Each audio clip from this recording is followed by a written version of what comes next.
Remain seated, please. Permanecer sentados, por favor.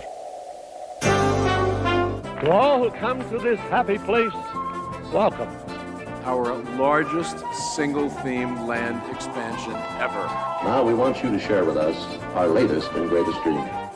Matterhorn Matt presents Matterhorn Mondays. Well, welcome everybody to episode 156 of Matterhorn Mondays. I'm, of course, your host, Matterhorn Matt. And I'm Jeremy. And today we have a great episode planned for you all, as usual.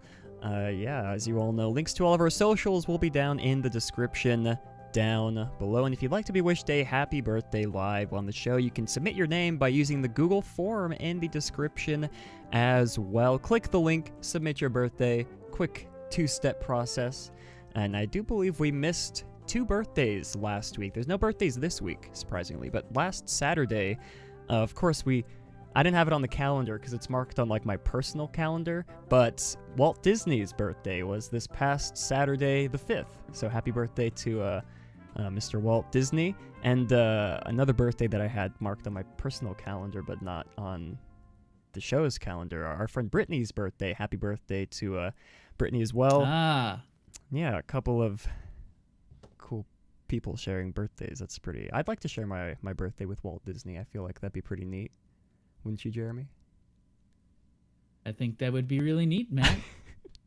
Well, you guys know the drill. 575-386-5814 if you'd like to call in. Leave us a voicemail on any of the topics that we're going to be discussing today. And we do have some great topics to get into today. But before we get into any of those topics, it is, of course, time for everybody's favorite segment of the show, Matt Snaps. I'm going to snap here.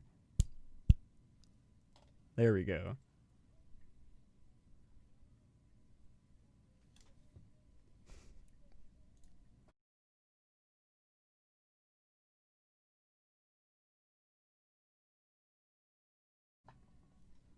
And here we go, everybody. Wow. I have a Snapple today. Not my favorite. I don't think I've ever tried the Snapple Apple. I'm not sure if I've ever tried this flavor before, so this will be a first. I did a review of the fruit punch one last episode. I didn't snap it for you all, but I drank it before the show, and I'm not a fan. But I think we'll do a taste test of this Snapple apple flavor here on the show. Let's see if I can get a good angle and a good popping here. Let's see if I can do this right. Oh my gosh.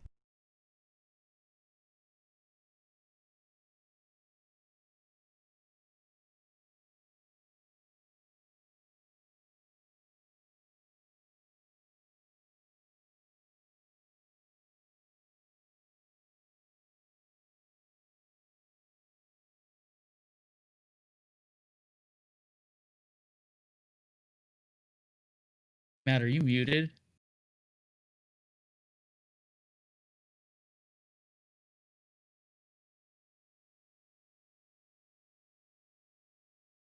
I stretched my mic too far. That's what happened. And the cable, I think, is... I'm terrified.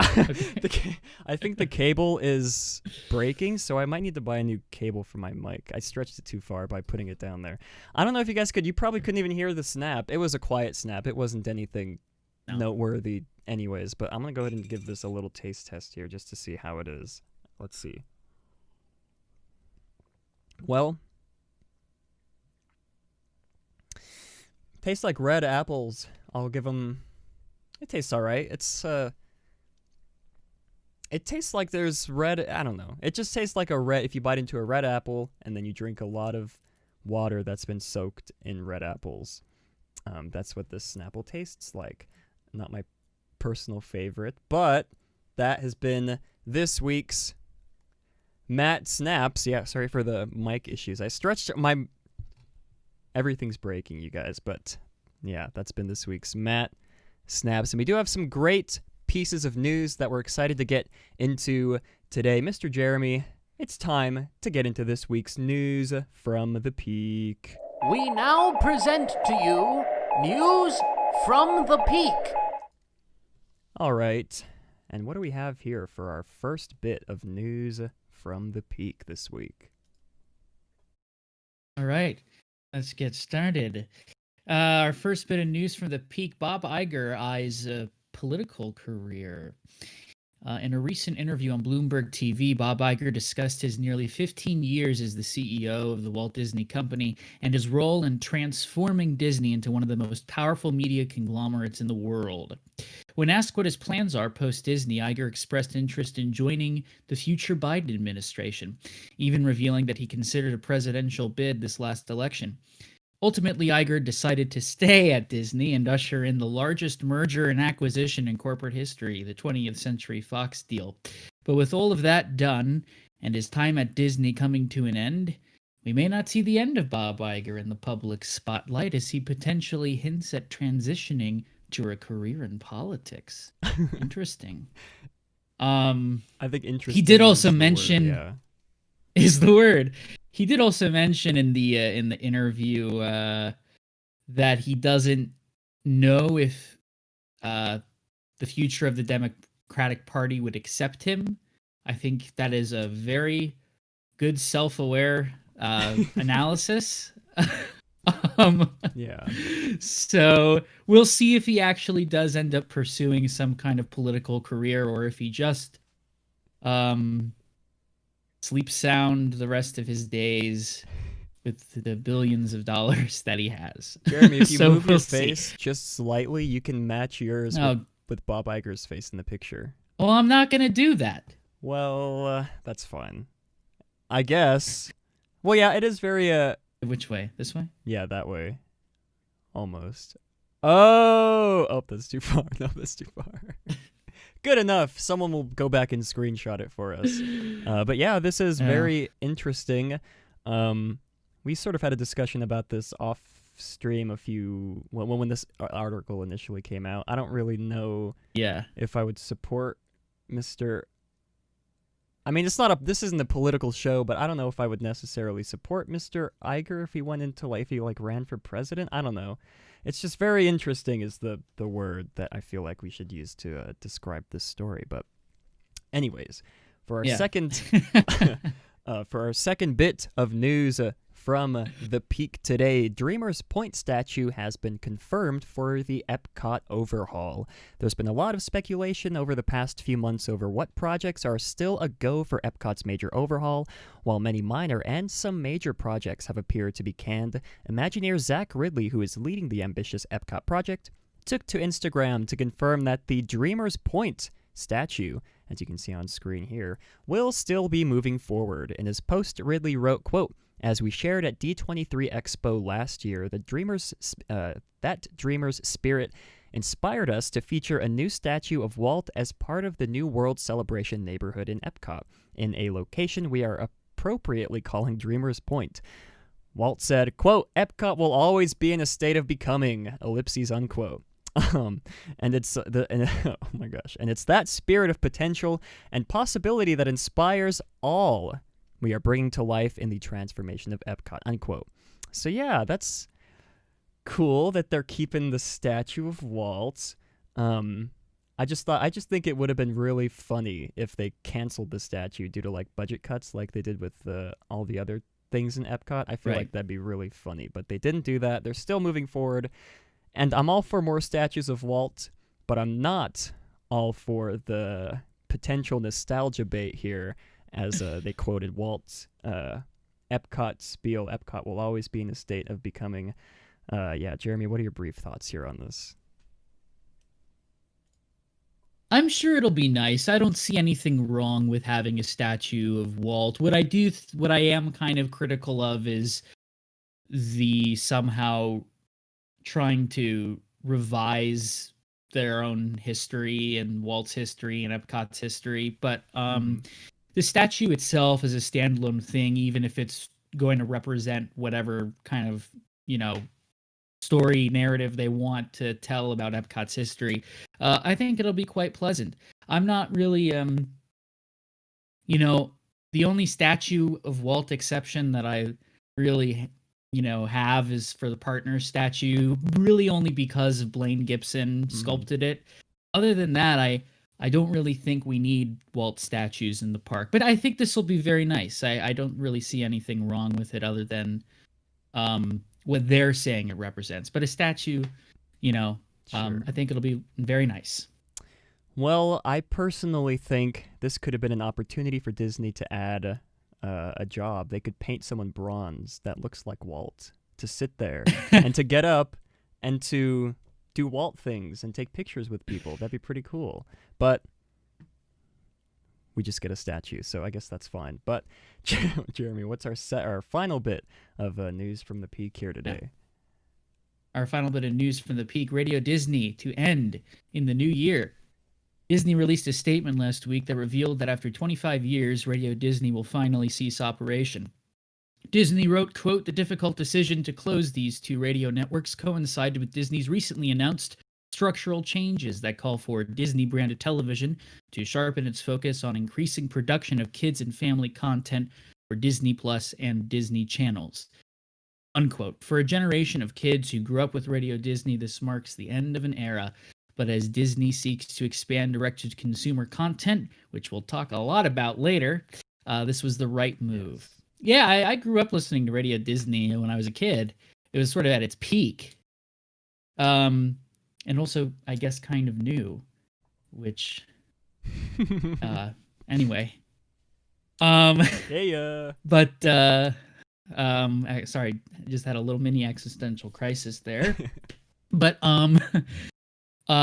yeah, it was fun. It really wasn't anything completely special, but yeah, it makes sense. Media's changing, which we're going to talk a lot later. Digital media's changing, and I don't even know what radio still exists in the format. Yeah. And the rise of podcasting is very much influenced by radio broadcasting. So the legacy of radio continues, but radio stations like that, it makes sense. It makes sense as they're kind of wanting to lump in all of their digital media content into one division. So I guess it's sad. It's not really sad to see it go. I never really had any emotional ties to it, but Sure. There it goes. Yeah, guys, can we get an F in chat for Radio Disney? Yeah, I grew up on Radio Disney too. I never really was a fan of it, but I'd seen like the commercials on Disney Channel. You guys know Radio Disney, but yeah, rest in peace, Radio Disney. F in chat, please, for this fallen titan. But yeah, I think that is going to wrap up this week's news from the Peak, everybody. And Jeremy, did you want to introduce this next segment, or did you want me to go ahead and do this next one? It sounds like you don't want to. I can do it. I was just wondering if you wanted to talk about the first topic or the second topic, if you wanted to introduce those ones. Well, Matt, pardon us, everybody. Well, which one do you want to do? I'll do the second one because the first one has to Okay, do there with you go. Epcot spoilers. So I'll introduce this next segment. Not Great. really, kind of a new segment, but yeah, coming up later in the episode, we'll of course be discussing the major news from the past week. First, Tony Baxter gives some thoughts on the legacy of one of his famous attractions, and then coming up, two governors, both not alike in handling the pandemic. That's ahead in this week's COVID rundown. And finally, is Disney planning on dominating the streaming market? We run through some rumors and share our thoughts on some potential theories coming up. All of that coming up next. But first, fan favorite segment is returning, everybody. Question of the day. It's back. Last week, of course, as you remember, we introduced a new segment, Question of the Day, in which we answer one question or one of your burning questions each week, from outrageous hypotheticals to hot takes and beyond. The choice is yours. You'll be able to make one submission each week as we choose at random which question will be answered. And of course, a link to submit will be in the description down below. It will be this time. It was not in the description the last episode, but this week it'll be down there. Obviously, we never got around to making the submission in time for this week's show, but you'll be able to submit your questions for next week, and you can also do them in chat if that's your preferred way to do it. But the link will be down in the description. And this week we do have a great question from Emmy, Would you rather experience the 1964 World's Fair or Disneyland's opening day? This is, I thought, really great. Yeah, really great question. That's kind of hard for me to choose, so I'm going to start with you, Jeremy. What would you choose to experience? 1964's World Fair or Disneyland's opening day? I guess the longer I think about it, the harder it gets, because my first thought is Disneyland's opening day was miserable. Yeah. Super hot. Park wasn't finished. It would be really cool to see Disneyland in that very early state. But I would much rather see it. I mean, what am I saying? It would be really cool to see it in that, its opening state. However, there's other periods of Disneyland's history that I think I would choose to go back to more than the opening day of Disneyland. So I have to go with the 1964 World's Fair because absolutely, I have to choose that. Some of the most important attractions ever made were developed for that fair. I would absolutely kill to go back in time and experience that. Funny thing is I actually occasionally will, when I'm in New York, I go to the site of the World's Fair. I went recently, actually, before I came back here for the holidays. So, yeah, I want to go. And yeah, I mean, I absolutely want to experience Magic Skyway. Absolutely. Yeah. I mean, it's the long-lost attraction we'll never get to see. So I'd absolutely want to see that. I'd love to see Carousel of Progress in its World's Fair form. I'd love to see the Tower of the Four Winds. I'd love to experience that. Absolutely. I have a feeling you might have a similar answer. Yeah, I agree with Jeremy. I'm going to pick the 64 World's Fair, just because Jeremy pretty much hit the nail on the head. Hit the head on the nail. How does that saying go? You guys understand what I mean. The first time. Did I? I don't know. But yeah, there's other periods of Disneyland history that I'd rather visit. The new Tomorrowland opening, even just last year, I feel like I'd want to go just because we can't go this year. Yeah, so I'd pick the 1964 World's Fair, and it was a tough decision, I guess, initially, because I'd also just love to see Disneyland on the opening day. Would that probably be one of the best chances we'd get at seeing Walt Disney in person, do you think, if we chose to visit then, as opposed to just like a random day in 1967? I think you'd have more of a good chance of seeing him on opening day, but you'd have a chance of seeing him at any random day in the 50s, 60s, so you never know. Never know, but yeah, that is my answer. 1964 World's Fair, and of course, if you'd like to submit your questions for Question of the Day, and if you'd also like to submit name suggestions for Question of the Day, we'll be taking both in the description. Link will be in the description, as well as you can drop them in the comments section below. But, Jeremy, what do we have here for our first topic of the day? Let's dive right into our topics. We've been bearers of bad news and very cynical analysis of the news. And of course, Matt was saying we're not really a political show, and that's basically kind of the goal. But in this day and age, it's very hard. We would be remiss to first of all, the real world does affect Disney news, and I think that we have to do that. Anyway, I don't know why I'm talking about that, because this main topic is actually something cool and fun to talk about, and really promising and exciting, and it's about everybody's favorite Imagineer, Disney legend Tony Baxter, of course. It expresses concern over neglect for Epcot's Imagination Pavilion. Isn't that interesting? He's speaking from retirement. Back in August, Twitter user Scott Gustin reported that Tony Baxter expressed enthusiastic interest in consulting on a new attraction for Epcot's long-neglected Imagination Pavilion, saying, quote, "I would come out of retirement to redo that attraction," unquote. The attraction in question, of course, is the pavilion's Journey into Imagination with Figment. Baxter spearheaded the original pavilion and attraction, previously called just Journey into Imagination, and gave us two of the most popular characters generated from any theme park, Dreamfinder and Figment. The original attraction closed, however, in 1998 for an overhaul, and the pavilion has suffered since. Attractions Magazine reports that on December 5th, as a part of a special VIP reception celebrating Walt Disney's birthday, Tony Baxter further expressed concern over the current state of the pavilion and further articulated the importance of his original work, saying, quote, "To me, it's a critical attraction. It gets at what we started about childhood, and it was interesting when the original ride was there," unquote. Although he said the attraction's overall ideas were simplistic, they were effective. He said the ride was about, quote, gathering input and then sorting it with your own knowledge and then using it to build new things, unquote. Baxter even commented on the string of watered-down refurbishments over the past 20 years, saying, quote, "It was somehow commandeered and turned into a nightmare.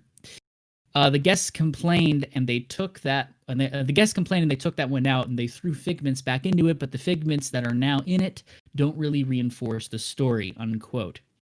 But Baxter also expressed enthusiasm for potentially consulting on a future reimagining of the 1983 classic. He said, quote, another quote, "I would give anything to be called upon to rethink that and get back to the story that every human being does. There aren't creative people and non-creative people. Everybody uses imagination. It's just to what extent, and I think that was a really valuable story to tell. It is certainly not told in there now, and I would love to see it get back," unquote. Tony Baxter retired from his position as Senior Vice President of Creative Development at Walt Disney Imagineering in 2013, but it appears that the Disney legend is hungry to get back to work. Kind of really kind of sums up or, confirms a little bit my theory that he didn't really want to retire, but he did. I admire. I've noticed something. Tony Baxter doesn't really have a public presence in the fan community in the same way that Tom Morris and Eddie Sato do, but I've noticed that those former Imagineers are starting to be okay with being honest about how they feel about certain projects, certain things. And I really admire Tony Baxter just honestly saying the pavilion is, suffering. The current ride is not good at all. It does not serve the ideas of the park. It does not serve the ideas of the pavilion. And that it misuses a very popular character. I agree with that completely. The Figment in the current iteration of Journey into Imagination is like this annoying, like just totally chaotic, destructive, creature. And that's not Figment at all. Yeah, I hope Disney listens to Baxter, and I hope they especially listen to Baxter's wanting to, I would even say, potentially lead a project. That would be so monumental. I'm not saying it's going to happen, but we'll see. And you know what? With Josh D'Amaro in charge of parks, I don't see that. I can see that being in the realm of possibility. It's a very low possibility, but I can see it being in the realm of possibility a little bit. Matt, what do you think? Yeah, well, didn't Disney announce that he was coming back to work on the Splash Mountain reimagining? That's right. Yeah, that's right. Well, he's always been on. He's always. Yeah. Yeah. He's been a. Oh, sorry. You can go. No, you go on. Okay. I was just gonna say. You so speak. That already opens up the door to Mr. Baxter coming back to the company once already. So why not come back a second time to work on his other favorite attraction?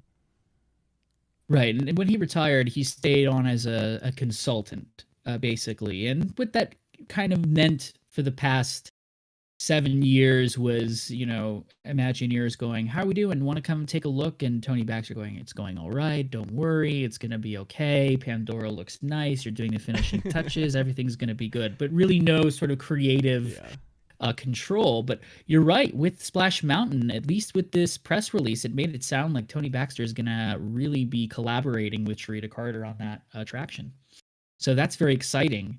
And yeah, it does open the door because Splash Mountain, of course, is one of his attractions. And the fact that he wants to consult on reimagining that for Princess and the Frog is a really good sign that Disney's okay with him having a little control over his pieces, basically. So who knows? Maybe it'll be a little more step up. And maybe, no, I'm not going to say. No, he's not going to come out of retirement. I don't know. What if he becomes the new CEO of the Walt Disney Company? That's what's going to happen.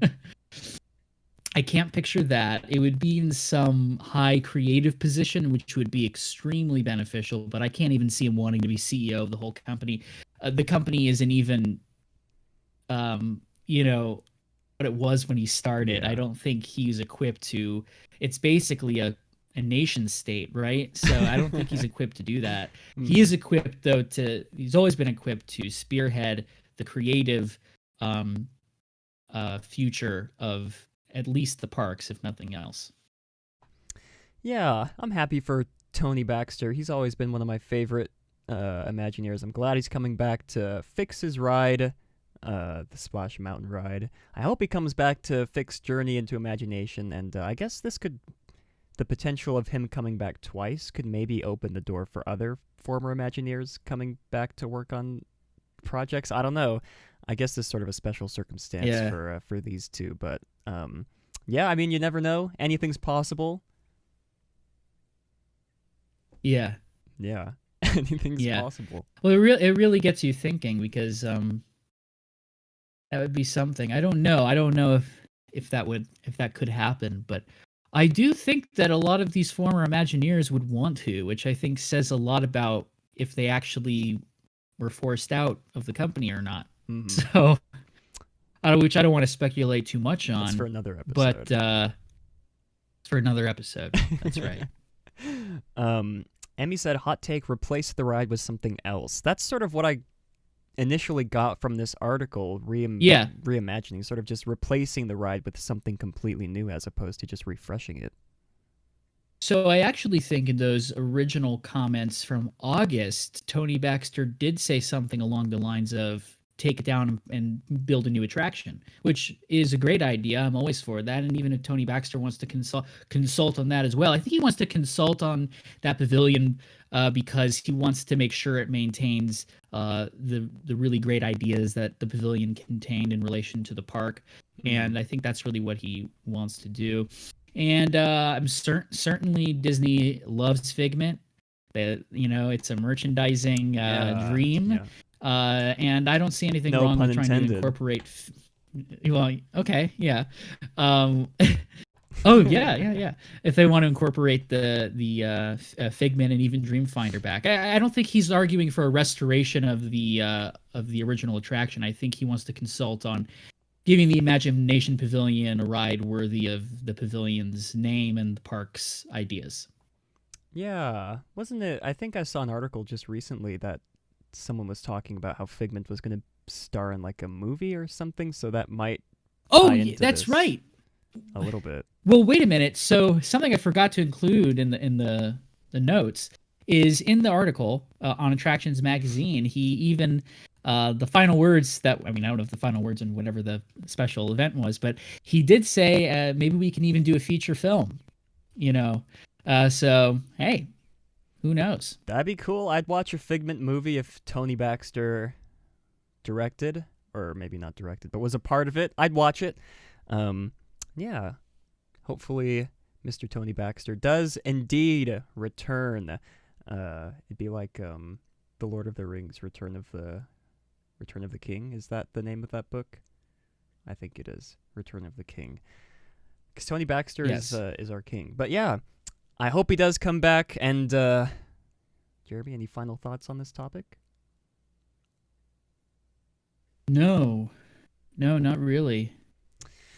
No final thoughts. That means it is time, everybody, to get not into this week's COVID rundown. That will be after the very brief sponsor break that we're about to take, so you guys can watch a very old video of me talking about two really great companies that I support. So we'll be right back after this sponsor commercial break.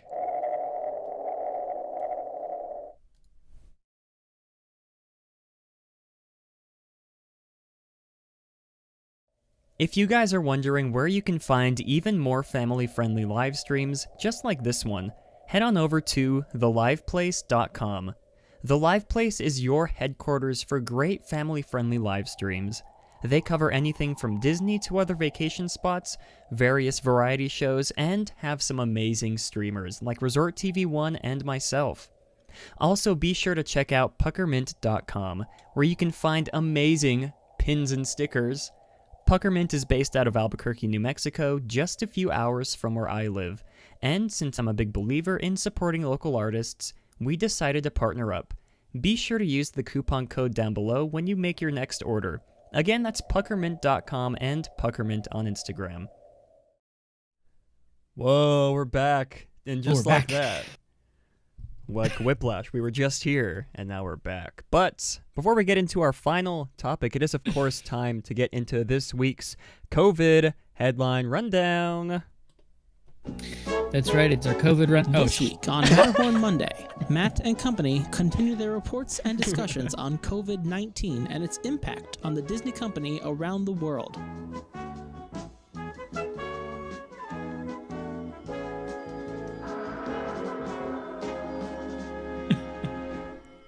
COVID Jump rundown. the gun. You'll get the hang Jump of it, the Jeremy. gun, as they say. It's time for COVID rundown. Should be brief. This week's COVID rundown. Let's go. Disney begins digitally adding face masks to unmasked guests on ride photos on My Disney Experience. Interesting. Our second COVID rundown piece. Downtown Disney and Buena Vista Street restaurants to close due to county stay-at-home order. 350 cast members to be furloughed. On our last... wow, I'm losing it. Our last COVID rundown.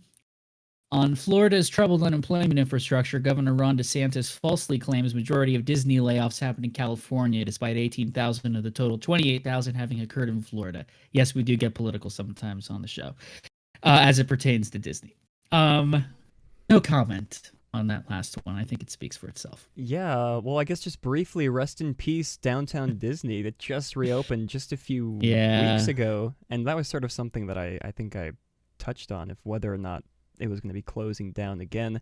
It looks like my prediction, you guys, I'm just the best at predicting stuff. I don't even remember what I said exactly, but yeah, rest in peace, Downtown Disney. And to the cast members, hopefully it opens back up as soon as possible so those furloughed cast members can get back to work. I know that a lot of them are very excited to get back to Buena Vista Street, to work those restaurants, work just the streets in general. But that has been this week's COVID rundown, and on that note, it is time, of course, for our final topic of the day. Disney dedicates future to direct-to-consumer products as more executives leave division. And, of course, links to all of the articles we discuss will be down in the description down below. Let's go ahead and get started here. Disney Plus's VP of Nonfiction Originals, interesting title, Dan Silver, will be departing the company in a move to Netflix. Silver's move comes after recent talks of Disney shifting their business towards a direct-to-consumer model. Silver's division will be consolidating with the Disney General Entertainment Group, and Disney plans to place more of its focus on Disney Plus, and is therefore moving the streaming components of its business closer to their core instead of separating them.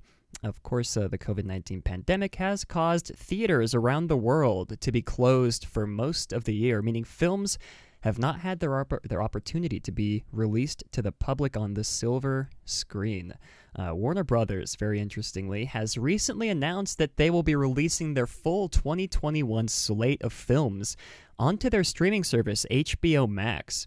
And of course, while no official announcement has been made, Disney has demonstrated the possibility of following suit and releasing their full 2021 catalog on their streaming services. And if you guys, of course, remember, Disney released the live-action Mulan on Disney Plus earlier this year, of course, with an additional $20, I believe it was, charge.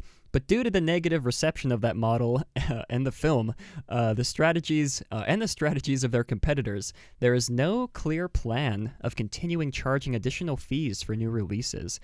Disney currently plans to release Pixar's next film, Soul, on the service for free on Christmas Day, which may determine what model Disney continues to expand on come the new year. Continuing on here, on top of Disney Plus, the Walt Disney Company also owns the streaming service Hulu. Many media outlets, and this is very interesting to me, have theorized this week on the potential for the two, Disney Plus and Hulu, to merge into one service. Collider and other outlets speculate that this could be a smart move for Disney, as the two services are already offered as a bundle and target different demographics. Where Disney Plus focuses on families, Hulu harbors much content considered too quote-unquote adult for the service carrying the Disney name. Justin just said Dulu Plus in the chat, and I just had to acknowledge that real quick. Under former CEO Bob Iger, the Walt Disney Company has asserted its dominance as a powerful multinational media conglomerate, and while current CEO Bob Chapek appears to be planning the expansion of Disney's inevitable dominance over direct-to-consumer products, as of this broadcast, there has been no reported talks at Hulu or Disney over any speculated mergers. So that is, of course, just a rumor as of now.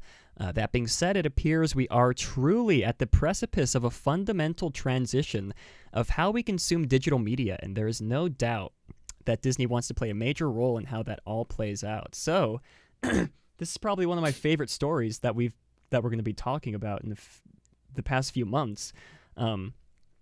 It's very interesting to me. I love hearing people's thoughts on whether or not they think movie theaters should die, whether or not people think release the movies on the streaming service and in theaters at the same time, or just one or the other. I love hearing people's thoughts just on that. But it is very interesting to me. We all knew that these media companies would be eventually putting their new releases onto their streaming services, same day on the streaming service.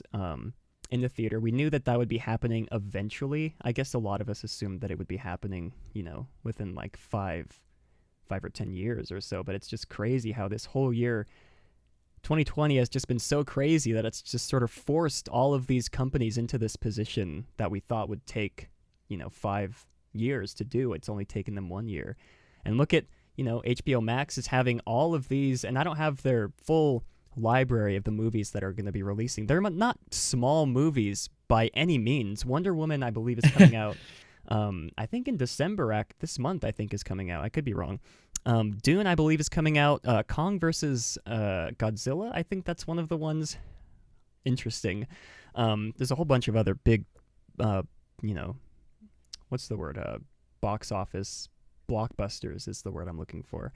Blockbuster movies that are going to be putting onto the streaming service. That's going to be. I'm very interested to see how that goes for Universal and HBO Max, because they're not charging the additional fee for each movie. Right. I'm interested to see if Disney follows suit, and I don't know. I guess we can sort of pause right there, Jeremy. I want to ask you: do you think Disney will follow suit in putting their entire 2021 film library releases onto Disney Plus, like HBO Max is going to be doing?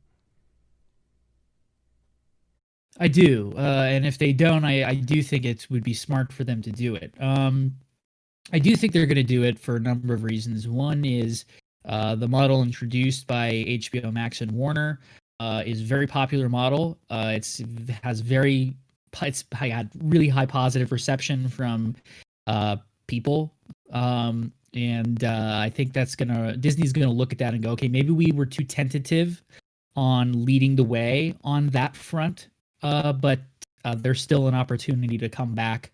Obviously, Disney really prides themselves on their barriers to entry, as Chapek likes to refer to mergers and acquisitions.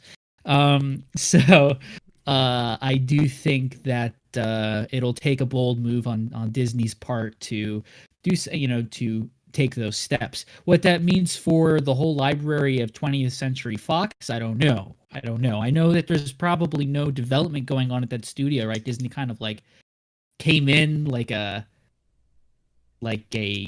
Roman Empire and just like dominated Yeah. and ruthless. So Yeah. whereas this partnership between Warner and HBO Max, I think, is much more collaborative. Warner Brothers is its own independent studio and can churn out movies, and partnering with HBO. That's why it's different. See, with HBO Max and Warner, it's much more a partnership than it is one sole company dealing with that. Whereas with Disney, it's different because it's less partnership and more domination, right? Yeah. I'm not going to partner with 20th Century Fox. I'm going to buy 20th Century Fox. Which of course leads us to the next part of the conversation, which is the theories that have been going around. I want to specify, it's not even a rumor. Nobody heard anyone talking about this. Yeah. Nobody heard that possibly Disney was talking about. There's no inside sources to confirm it. It's a theory. It's a theory that many media outlets have come up with as an analysis for the future of Disney and direct-to-consumer content. I know there's been even a lot of headlines have been misleading. They've been saying Disney in talks with Hulu about merger. That's not true. But it is an interesting theory. So I want to pass back to you, Matt, and ask you about, unless you have any other thoughts about that, and then talk about what you think about the theories about Hulu and Disney Plus. And by the way, they own and are trying to develop other streaming companies and services as well. So what do you think?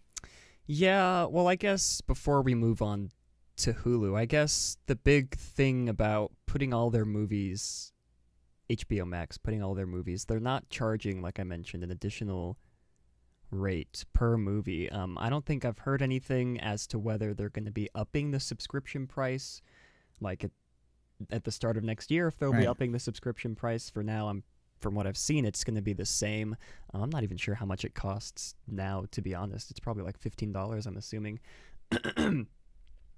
But yeah, that's sort of interesting and sort of asks the question if Disney does, because if I'm remembering correctly, HBO Max is more expensive than Disney Plus, and I guess it's just the question is whether or not Disney will raise the price of Disney Plus if they do put all their movies onto all their 2021 movies onto the streaming service. And then I guess that sort of asks the question, will Warner and HBO continue this model through 2022? I think that's sort of an interesting question to ask, because if you have a lot of subscribers coming, later this month to see the new Wonder Woman movie, they stick around for the entirety of 2021, and then, they wait for 2022 because, I'm assuming most people would assume that they'd continue on doing putting the movies onto the streaming service. So that sort of asks that question: will they continue the model going into the next year? And that same applies to Disney. But I don't know. Hulu and Disney Plus is sort of an interesting combination, because I don't necessarily consider Hulu, like the content on Hulu, as part of Disney, but I guess I wouldn't consider like National Geographic Disney stuff either, or like Star Wars or Marvel. So we've already sort of kicked that. I don't know how to like phrase my expression. We've already sort of broken down that sort of only Disney content on Disney Plus. So it wouldn't really be that much of a surprise if they did. But I don't know. I honestly, I don't think I have. I don't think I could care less. I couldn't care less if Hulu merged with Disney Plus. I mean, I don't use Hulu that much to begin with. I watch Bob's Burgers occasionally. I have them all downloaded, I'm pretty sure, so I don't even need Hulu. But yeah, I guess I don't care for Hulu all that much, so it wouldn't really necessarily affect me. But I'm interested to hear what you have to think, Jeremy, about the possibility, the speculation of Hulu and Disney Plus merging into one. Yeah, I don't really know, and I don't know enough to care. I'm kind of with you, Matt. What I do know is oftentimes there's a lot of an outside analysis from either other people, business-minded people in the entertainment industry who make a lot of speculation about Disney's moves, and they're not always correct because what they don't really understand is Disney really cares about pushing a brand image more so than any other company in the world, probably. I think that's probably a solid argument. And so I do see a combination of Hulu and Disney Plus working against that. And it's complicated, right? Because, and you brought up a good point, and I talk about this all the time on the show. Disney only exists as the way, when I say that word, the associations you make, the associations our viewers make, what you feel when you say that word only exists as that. It only exists as a brand image, as a brand aesthetic. Disney is really Comcast. It is a parent company, a multinational media conglomerate, right? So that's where it's heading. That's the future of the company that Iger really put into action, and that Chapek has described expanding upon.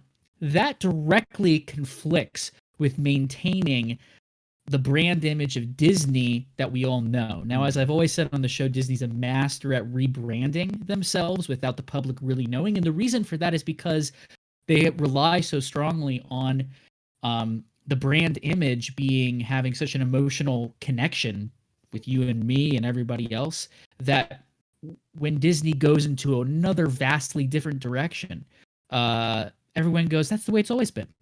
Right? Because the Disney name, the Disney brand is so singular and so strong, when the Disney company is not singular. Yeah.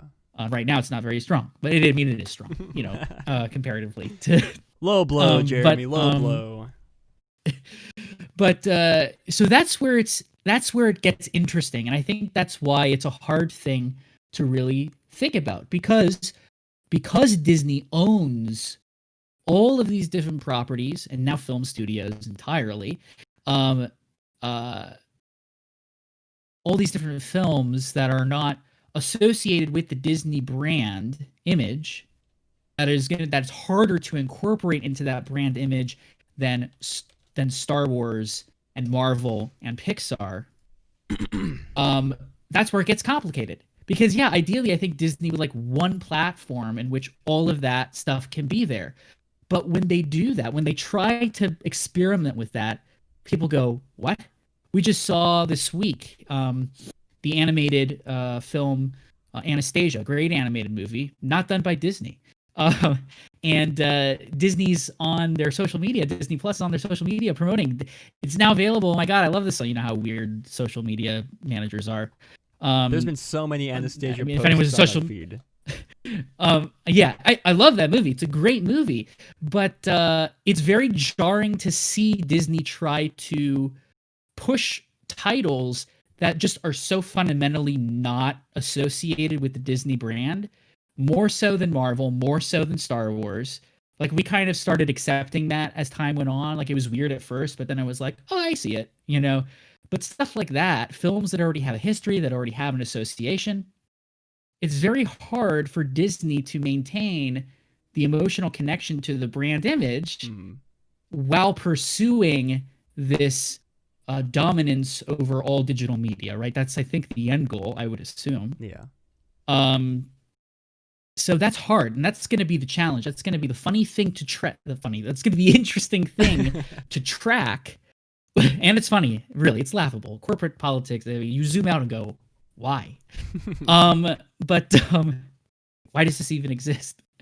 But I encourage everyone to, with that knowledge, to really track this decade, how Disney is going to try to rebrand itself without the public noticing, and it's going to be harder to hang on to that singular brand image in the direction that they really, really want to go, and I think are successfully heading toward. So back to Hulu. Sorry, I'm talking too much. I hope makes sense. Going back to Hulu, what's interesting about that is, with that thing with like putting titles on Disney Plus that they own that are Fox, people do have that kind of like, what? That it's Disney Plus. But I think that would be the only thing to stop them from merging all of their streaming services into one, or at least Hulu and Disney Plus. I think at least the original intention was to acquire different streaming services, and Hulu's not the only one, and be able to release more of the stuff that isn't associated under the Disney brand image on those services. So that makes me doubt that they actually will merge it. But at the same time, with the direction that they're heading toward as a company, they may have to. And so it's going to be a lot of fun to track the rebranding initiatives that'll happen between now and 2030. So we'll have a lot to talk about. 10 years, yeah. Comment down below, you guys, if you think Hulu will merge with... even 5 years, yeah. 5 years, yeah. Well, I think it's very interesting. A year. Let's make it a month, you guys. In a month, we'll be predicting it. That's my prediction. But it is very interesting. You mentioned sort of Disney always protecting their brand image, sort of the family-friendly, company. But I guess an interesting point to make is that The Simpsons is on Disney Plus, and you wouldn't necessarily consider that sort of like a family-friendly. So they've already sort of been pushing the envelope that way, sort of, I guess, dipping their toes into the adult content, I guess. That might not be the right words to use, but mature. Would that be better? I don't know. You guys get what I mean. Yes, Simpsons on Disney Plus. So it is. I agree with Jeremy. I did assume that Hulu would have been the place where they put their sort of other stuff on, like you mentioned, sort of like how they had Touchstone back in the day, and then they released under Touchstone under Disney. Exactly. Precisely. Yeah. So I feel like they'd want to stick with that, and I don't necessarily care for like anything Hulu, but I don't care for National Geographic that much either. So I guess my argument isn't really all that valid. But yeah, that's my thoughts on that. Jeremy, anything else? Yeah, I just think it's just fascinating stuff to break down. And to understand this company that we all love. But what do we love about it? The brand image, right? What we associate with it. Mm-hmm. That's, I think, very fundamental in talking about this entity, this nation state, this empire called the Walt Disney Company. And we talked about kind of briefly when we did that spontaneous Q&A, like figuring out how to label yourself as a Disney fan. What does it mean when you say Disney fan? What does it mean when you say Disney?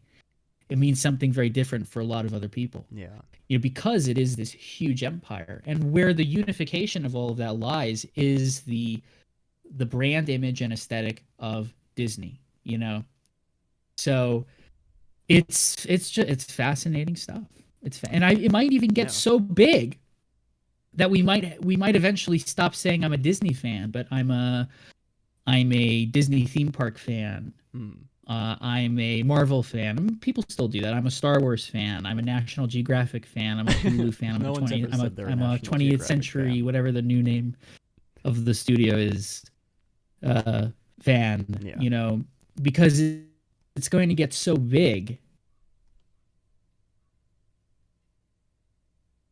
That it's going to be, as it gets bigger and bigger, and it's already huge. You understand how monumental that merger with 20th Century Fox is? It is so big, and I don't want anyone to ever try to convince themselves that that's normal and okay. Anyway, that's another conversation. But I've talked myself to death, and Matt's ears are begging me to stop. I can't. Your mic messed up again. I muted myself by accident. I didn't realize my ears had microphones. That was They do, or I'm going crazy. Oh. Anyways, yeah, it is very interesting. I guess sort of a note that we can end this on. I'm excited that, well, I guess we could sort of briefly touch on, I guess, movie theaters, because this sort of spells for the demise of movie theaters. HBO having all of the Warner movies next year on the streaming service, but they're also releasing them in theaters, but not a lot of theaters are probably going to be open next year at all. So it is sort of a complicated situation that this company has put a lot of movie theaters in. And I guess, yeah, like I said at the beginning, at the top of the topic. Oh, at the top of the topic. That was cool.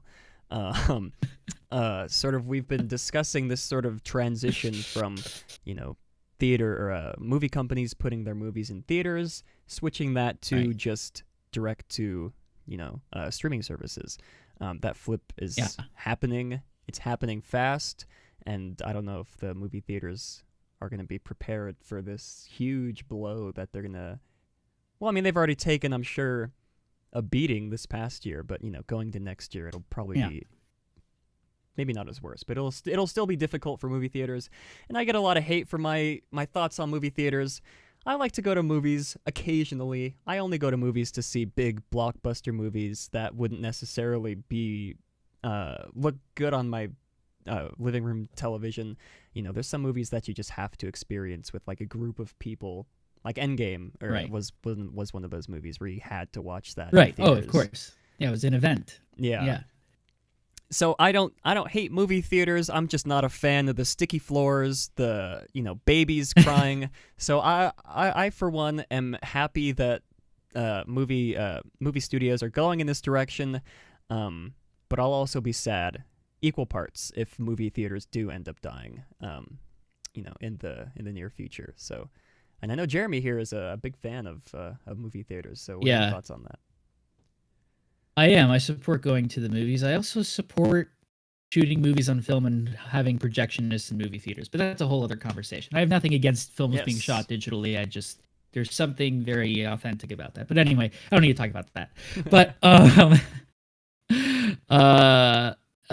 really, what's interesting, I do support movie theaters. Movie theaters have been under existential threat since television. I don't think they're going anywhere. I do think that there will be a solution to figuring out how the two can exist together.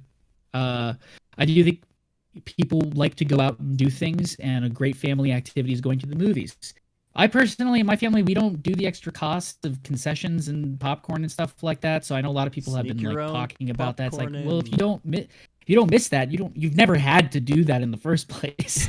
But I do think the movie theaters are going to be rethinking the sticky floors and the guest flow and stuff like that. So the movie theater going experience might still be might be even more better for the guest, and still a communal experience. However, I did want to... You brought up a very interesting point here about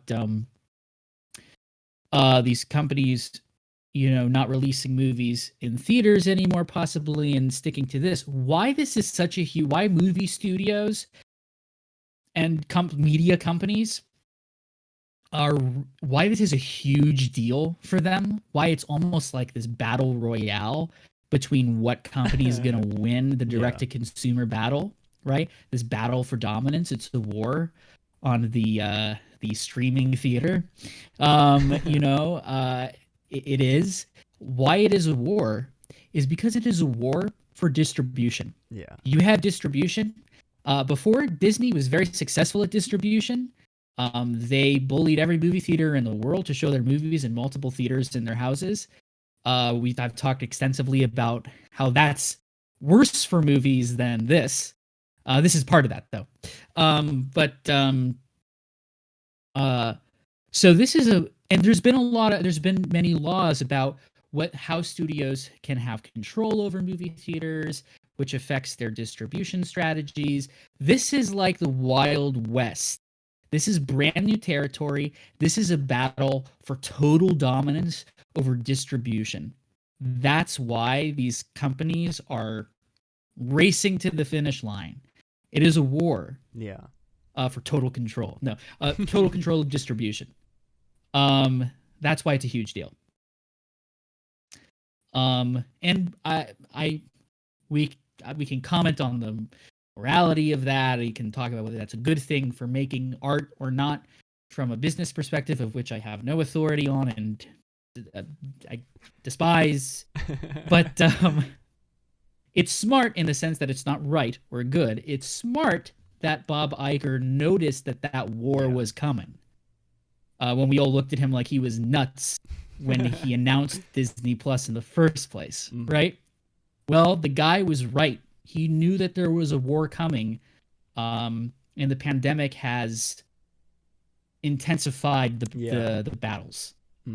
Has rushed the war. Before it was détente, there was it was still in a diplomatic phase. It was a slow rise of streaming a little bit. When you think about the history of streaming, and the virus we went from diplomacy to war. So again, I think this stuff is fascinating. When I say smart, I don't mean right or good. But as we said in the coverage, we're at the precipice of a total transformation of how we consume. I said digital media, but it could very well be media in general. So that's what this decade has in store for us.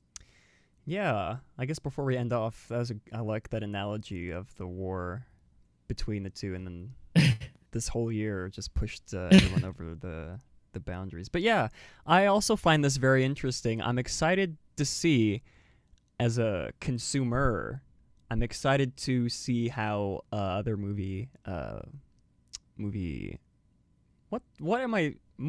not movie theaters, movie companies, movie making companies is the word that I'm trying to movie look studios, for. Movie studios, media companies, and movie studios. Yeah, movie studios was the word that I for some reason couldn't think of. But yeah, I'm excited to see how others follow suit, and not just this next year, but into the coming years after that, because that will sort of really define how, whether or not they keep releasing their movies onto their streaming services 2022, 2023.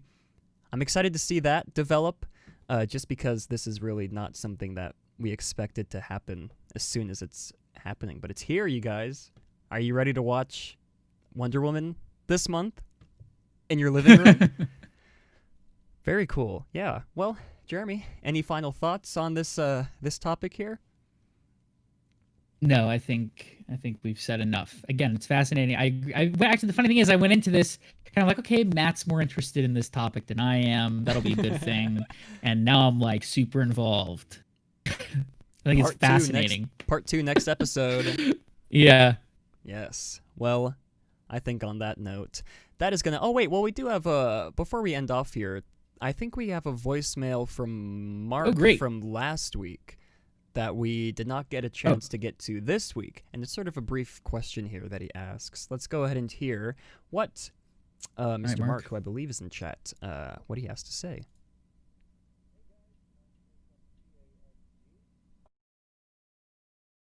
That's awkward. I just reloaded the page. Hold on. I gotta go back now. Here we go. I'm sorry, Mark. Okay.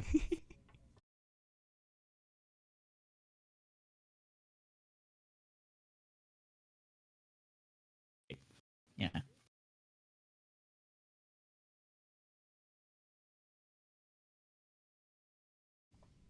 This is a great question from Mark. Thank you great question, Mark. For submitting that. It's kind of weird. I don't necessarily correlate Nintendo with Universal, so it'd be really hard for me to like predict, maybe not predict, but just like speculate what gaming property Disney would, if they were to do like a similar land, what gaming property they would use, because nothing really comes to mind when it comes to like video games. You think of Disney. I think Epic Mickey is the only Disney game that comes to mind when I think of those two. So I don't know. It's kind of a hard question for me. But Jeremy, what are your thoughts here? Well, the question phrasing was, what property do you think Disney should bring in to the parks? My answer is look, and I don't want to take up too much more time, but this is definitely something we'll definitely be touching on in the future. My brief answer right now is none. I think Disney went the wrong reactionary route in terms of how they've reacted to Universal over the past arguably 30 years, but really mostly in the past decade. There's a great article analyzing Disney's reactionary strategies in terms of the parks over the past decade on Passport to Dreams. That maybe we'll link to it, or I'll just send it to you, Mark. Great article that highlights in a much more articulate way than I could fumble around for the words for about Disney's basically how Disney lost the Disney difference. Is definitely worth reading. In brief, from my perspective, Universal, it works for Universal because the way they pursue theme parks, the way they've pursued theme parks are about bringing acquired properties and their own properties to life. They do it really well. They also do it really bad, but when they do it really well, it's really well, and nobody finds it jarring, and everyone finds it interesting and compelling and exciting. Disney, who invented the form of the theme park, who is moving theme parks in a more sophisticated, that's kind of like a posh word, but in a different direction, their own direction, with great artists, with still the best of the artists that they fired. That's another story. Rest in peace. As a reaction, they did that as a reaction to how Universal was playing the game. I've talked a lot about this on the thing, but the article, I'll link to the article. It's a great article that highlights Disney's strategies in response to Universal. It's very, very fascinating stuff. All of this. But to answer your question, I always think Disney could do a good job bringing Rapture to life. BioShock. But anyway. Well, I guess it's difficult for me because I've talked about this with my friends before. The only video games I've ever seriously played was Minecraft, Fortnite, and Overwatch, and then I played some of the Pokemon games on like my DS and Game Boy. I was never a big like Xbox I never had an Xbox or PlayStation when I was growing up, so I never got to experience those games before. So when I think of like video games, I think of Fortnite and Minecraft. Those are the only video games that really come to mind. But I'm gonna replay the question here because when my PC blue screened, it messed up all my my audio things. You should have been able to hear it, but you didn't. So we're gonna go ahead and replay Mark's question here, just so you guys everyone before you plays it, guess what the question was. Oh, okay. You type it out word by word, and we'll see if you're right. All right. Okay, here we go. Hey guys, Mark here from TASG. With Universal going the gaming route as a new land, on the Disney end, what do you think Disney, or at least what gaming property do you think Disney should go? Thanks, guys. Yeah, that was Mark's question. If you missed it, well, you did miss it because I forgot to make it so you guys could hear it. But yeah, thank you to Mr. Mark for that great question. And of course, 575-386-5814 if you'd like to call in throughout the week. Leave a voicemail. Do you think Disney Plus should merge with Hulu? Love to hear everybody's thoughts on that. And Jeremy, any final thoughts here before we close off the episode? Yeah, I'm looking to that article I just mentioned in case anyone is interested. Very, very interesting article about Disney in the past decade. So, yes, have a read. Link in chat, and you should be able to see it once the video goes back up for the official release. But yeah, I guess on that note, I think it's time to go ahead and close off this week's episode of Matterhorn Mondays. As you all know, links to all the articles we refer to will be down in the description. And if you'd like to submit your question for Question of the Week, link down below as well. You can also submit name suggestions for this segment as well. We're excited to hear what you have in store for that. And I feel like I'm forgetting something, but we probably are. Honestly, at this point, it's expected that we were going to be forgetting something. But links to our socials will be down in the description as always. And I guess on that note, thank you all for coming to today's episode. And as always, have a great big